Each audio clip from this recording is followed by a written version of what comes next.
Hello everybody and welcome to today's live learning session. I'm looking forward to answering all your questions today. And we've got 30 minutes together, so up until 12:30 GMT. If you have any questions about Ezoic, your site's data or the wider publishing space, I'd love to help you get the answers to those. Where I don't have the answers available, I'll definitely make sure that you've got the next steps so that you know where to go to get the answers that you need. Now, as always, I do like to share the Ezoic newsletters with you, and the reason for that is there's a wealth of information in there that can help your business to grow. So the one that I really wanted to share with you today is about how to use ChatGPT to instantly improve your site's SEO. I used to do SEO as a job a long time ago, so do understand how time consuming it is, and also all the different steps that you need to go through to be able to accomplish that task. Through this article, it talks you through how you can use ChatGPT to help your website's SEO. It breaks it down into really easy step-by-step process. So the article suggests that you can use ChatGPT to help you write articles, write SEO, metadata and title tags, do keyword research, coding schema, and then also comparative analysis as well. So I'll put this article in the chat there so that you can bookmark that and take a look at that later. If you have any questions after you've read through this article, do head over to Ezoic's community. So you can find Ezoic's community here. I'll pop that into the comments section there. So if you haven't been to our community before, you can head over there when you're ready. With Ezoic's community, we have a wealth of information in there, and also you're able to take a look at the other threads other publishers have put together and the answers that we've given, as well as be able to create your own thread and be able to ask your own questions as well. It's mainly designed for Access Now publishers. If you are a level 1 publisher or higher, do reach out to Ezoic either on live chat or through tickets. With live chat and tickets, you get straight through to our either technical support team if you're having technical issues on your site, or if you have optimization questions, those go through to the publisher success manager that looks after your account, and they'll be best placed to be able to help with any queries that you've got. So I hope that helps. Like I say, I'm here until 12:30 today to answer any questions that you have about Ezoic or the wider publishing space. Once all the questions are answered, I do finish the live sessions early. That enables me to then be able to go and answer questions in community and then also tickets as well. So if you do have any questions that you'd like to ask, please do let me know in the comments box there. If you're on Facebook or YouTube, you can open up the comments box on both of those technologies, and when you write the questions in, they pop into a thread I have of different questions, and I can see them and be able to answer them for you just as soon as the questions drop in. So just while we're waiting for our first question to drop in, one of the other things I wanted to let you know about is that if you are an Access Now publisher, do head over to the news feed of your website, because in there you'll see the latest survey. It's designed to get feedback from our Access Now publishers so that we can then read that and then forward it on to the relevant teams to help improve your experience with using Ezoic. So I know that you get a lot of pressures on you as a publisher, but if you do have a moment to fill in that survey, just takes a couple of minutes. We'd love to hear from you, and we can then work on improving our services to you. And then the other thing that I just wanted to take you through today as well is the Ezoic YouTube channel. And so what we've been doing is increasing our number of YouTube shorts on the channel, and we'll continue to do so. So if you're looking for short answers to the questions that you have, it's worth taking a look at that to see if we've got that covered for you. Okay, so I'll just give it a couple of minutes for any questions to come in. If you do have any questions, please let me know.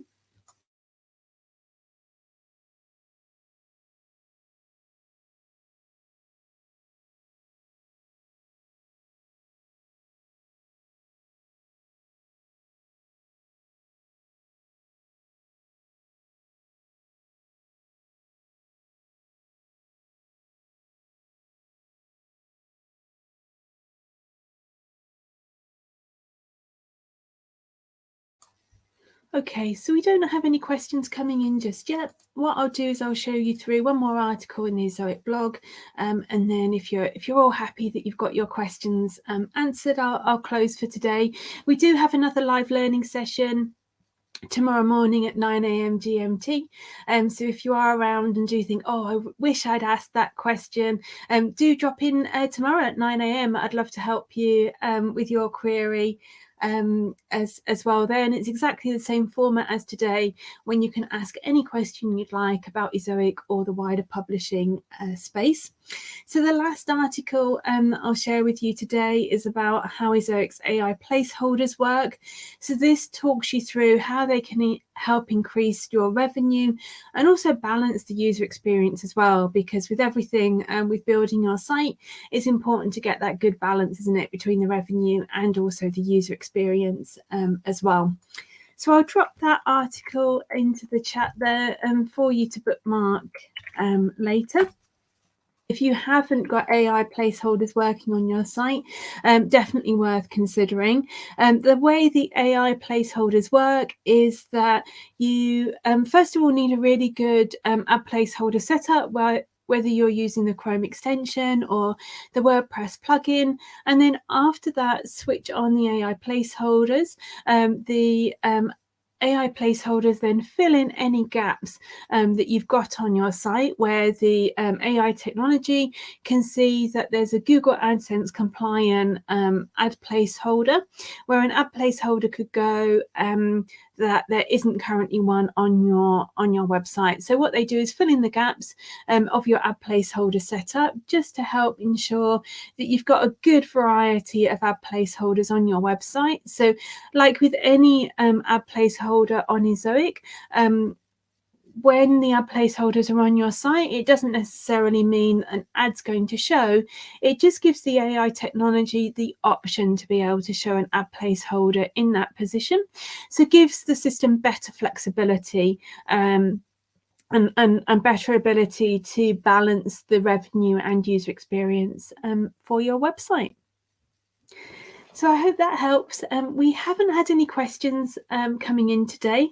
Oh, and we've just got our first question coming in. Thank you so much. So I'll answer this one. So Harib has said, hi, I started making some earnings from Humix.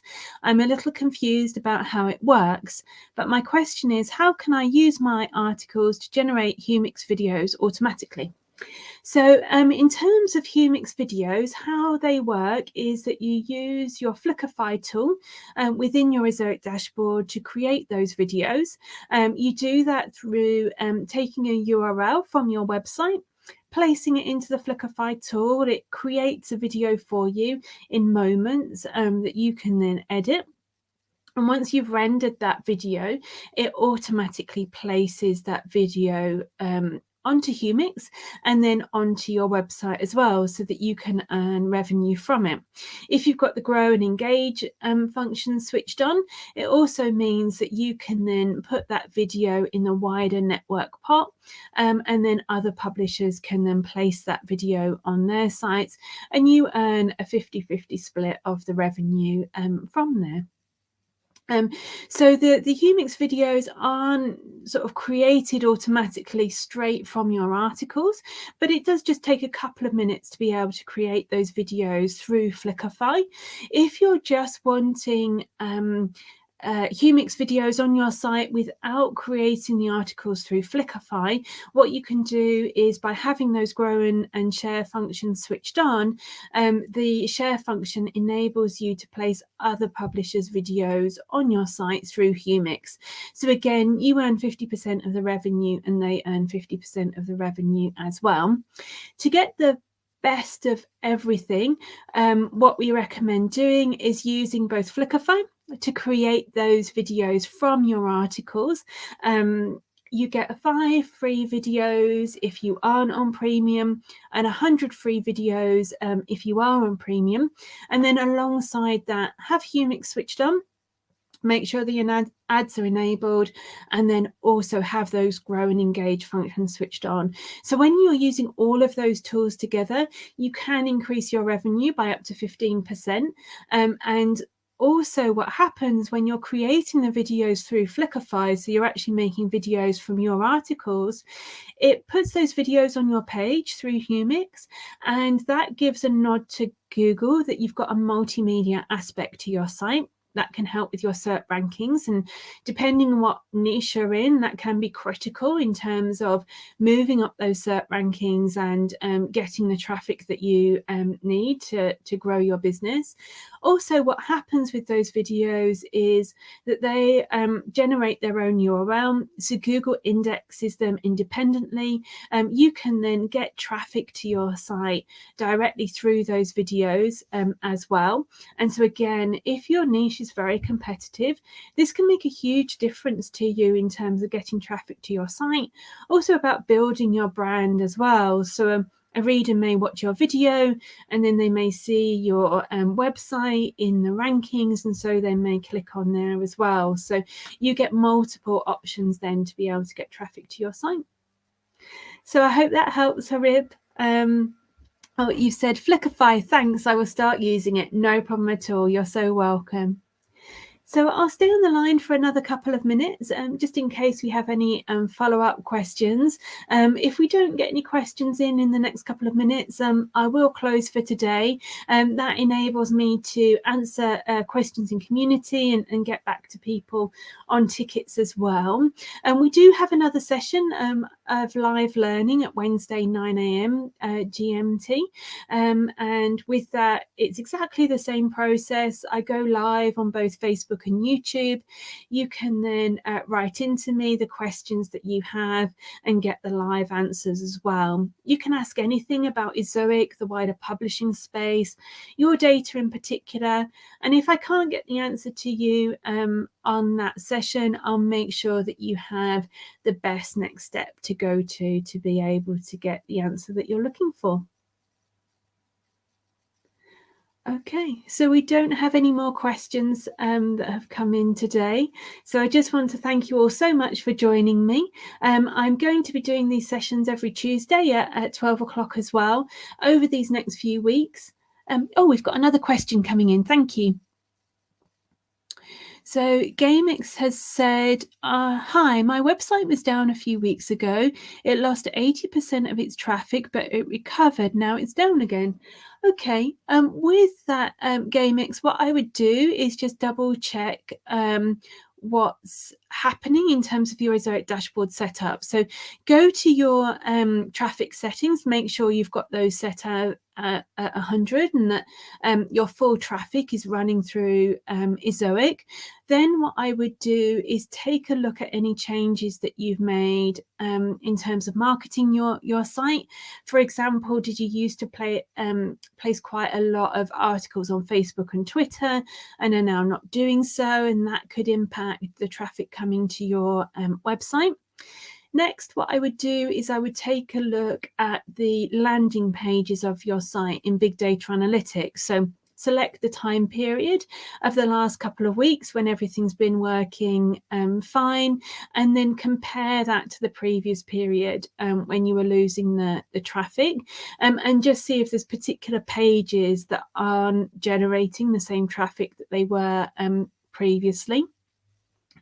That way you can see if there's a particular page, for example, is it a themed page? Is it niche? You know, was there a particular reason why traffic was coming to your website page on that particular day and now isn't?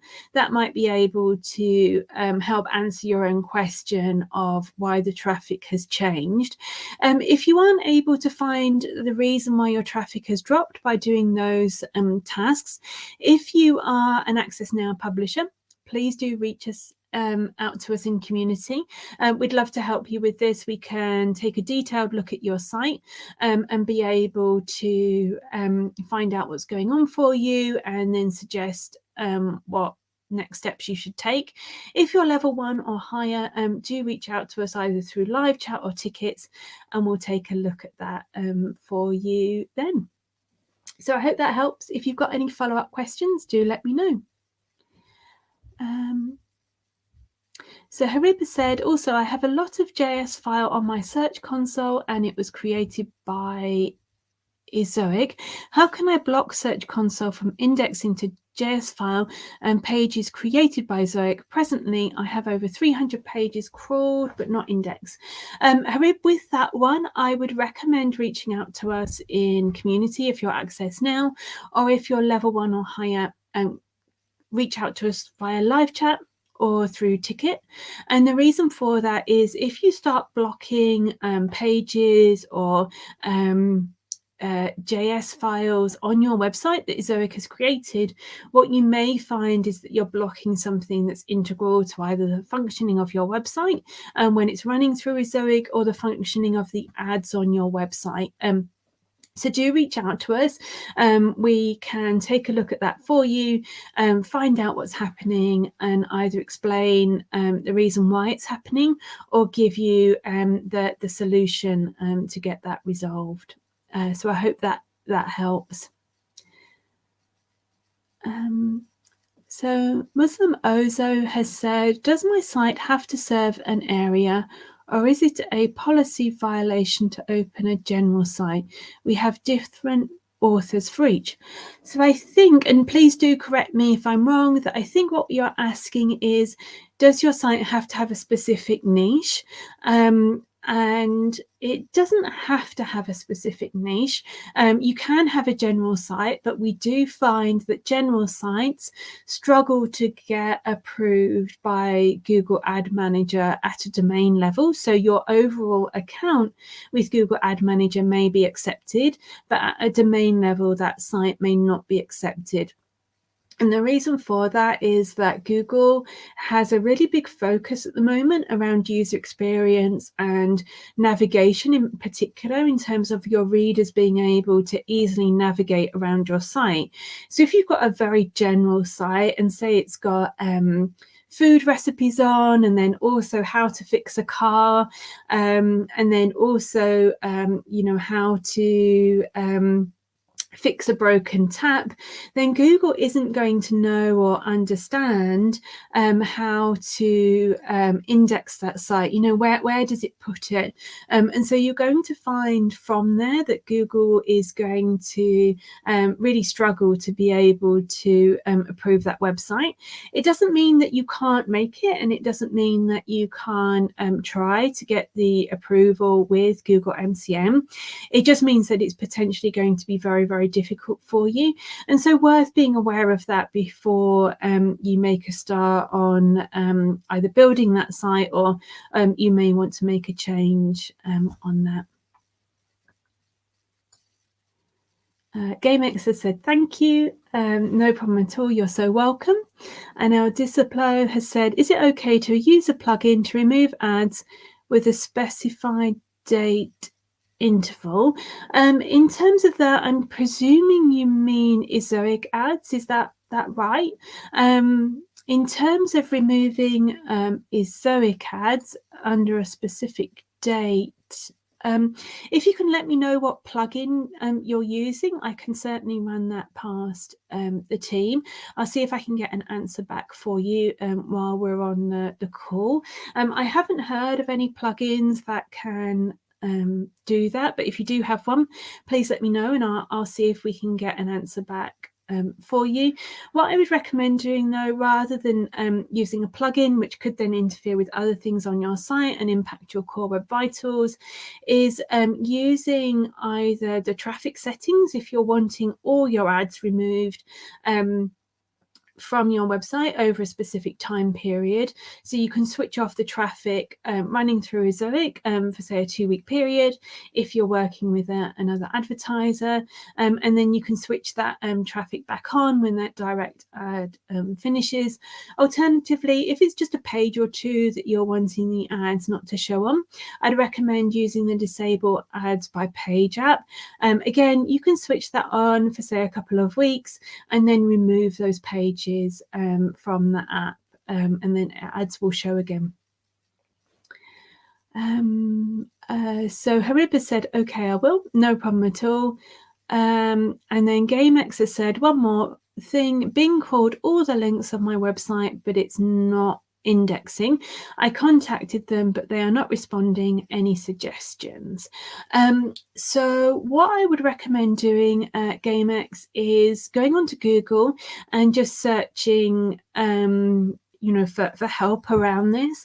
I know there are a couple of times when we've worked with publishers on this, and it largely can be around either pages that doesn't get a lot of traffic, and so Bing doesn't index them, or pages where there's already quite a lot of similar content out there, so again Bing doesn't index them. There are ways, like you say, where you can reach out to Bing and they'll take a look at the site and you can appeal their decision. So what I'd recommend doing while you're waiting for Bing to come back, just to see if there's anything else on there that you can find suggestions on, but also take a look at your pages that aren't being indexed and seeing if it is pages that have low traffic to them. You may find that by increasing your traffic to those website pages, by increasing your marketing of those pages, increasing your SEO around those pages, or even refreshing those pages. So what you may find is that those pages are older ones on your site that perhaps need updating, and that by updating those pages and refreshing the content, Bing will see that and then will index those pages in a couple of days. Sometimes it can take a couple of days for search engines to pick up changes. So it's worth going through that process just while you're waiting to hear back from Bing. Okay, so Muslim Oso said, I see, thanks for the answer, no problem at all. If you do have any questions, I'll stay on the line for another couple of minutes. And then after that, I will close for today. Like I say, with the time, I always put sort of time aside for doing these calls. Tuesdays, it's now 12 to 12:30, and Wednesdays, it's 9 a.m. To 10 a.m. GMT. But if you do have all your questions answered and you feel happy that you've got the answers that you need, I do finish them early, and that just enables me to respond to queries in community or tickets that little bit faster. So Gaming X has said, thank you so much. No problem at all. Thank you for joining me today. And thank you everybody for joining me on these live sessions. I really love doing them. It's so nice to be able to spend time with you like this and to be able to get the answers that you need. I know how difficult it is and how many sort of plates you're juggling when you're running a business as a publisher. So anything we can do to make your life easier, we'll certainly try to do. Okay, so we don't have any more questions coming in, so I'll close it for today. If you do have any more questions and think, I really wish I'd asked that, do join me tomorrow at 9 a.m. GMT. Again, go live on Facebook and YouTube, and I'd be delighted to help you with any questions that you've got. Thank you so much. Take care. Bye for now.